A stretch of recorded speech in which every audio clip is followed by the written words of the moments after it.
presentation will cover the launch of the LCFE Language Lab commencing in September 2012.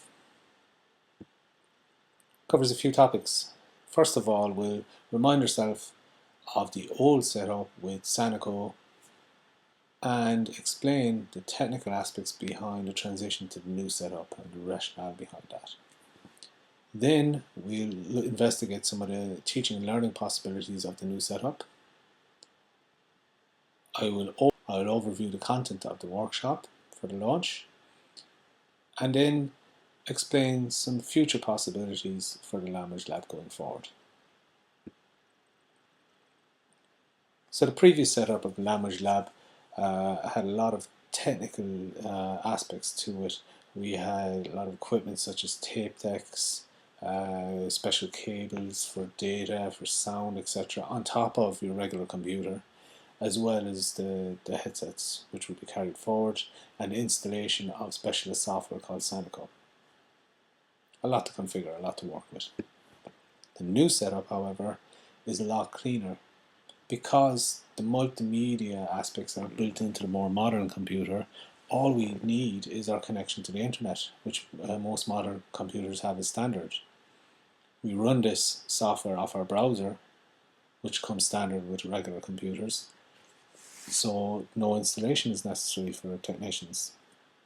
And finally, the headset for sound input and output is the only extra bit of kit required in our Language Lab environments.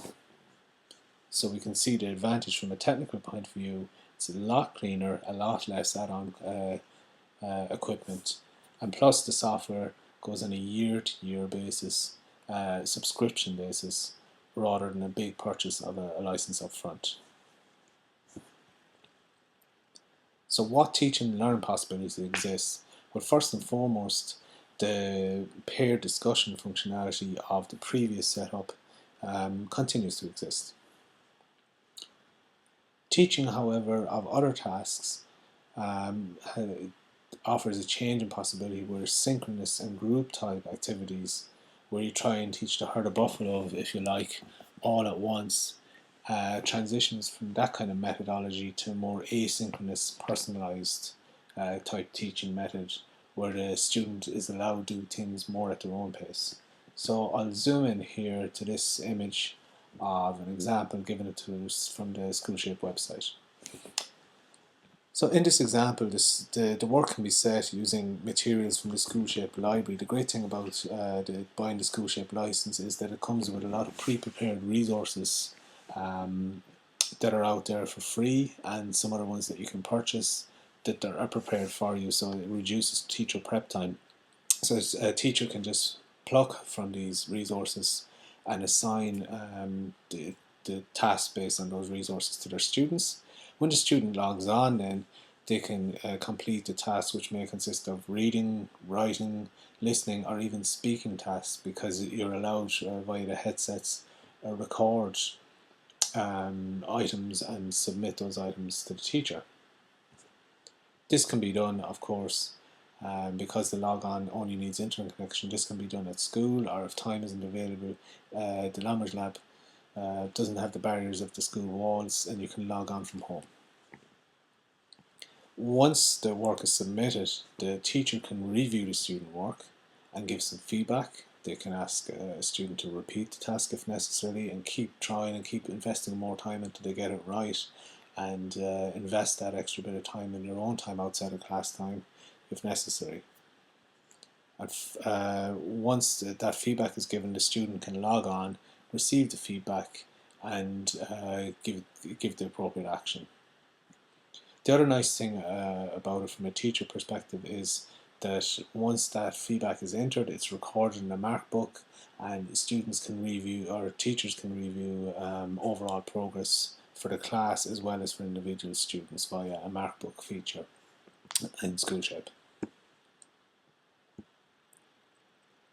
So the workshop today will cover a few elements. Firstly, we'll talk about the supports that are in place. So it's very important in any IT-based training session that you become comfortable with the IT product on a day, but also that you become comfortable with the supports and using the supports that are available going forward. First and foremost, our technical support partners from our networks have a help desk available, so that can be used for any technical issues that arise.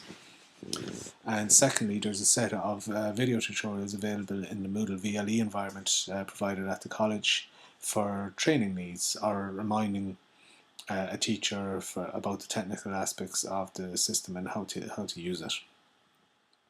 So those technical aspects that are covered are first and foremost managing users and groups, so getting your students set up, getting them logged on, changing passwords if necessary, and setting them into appropriate groupings according to class. Once you have a group set up and your class is able to log on, being able to manage the peer discussion activity is covered next. And finally, the last tutorial goes through the use of public resources, being able to pull them out from the public area and set tasks for your students. The future possibilities that could exist for the initiative rely on a review of progress, which most likely should occur during the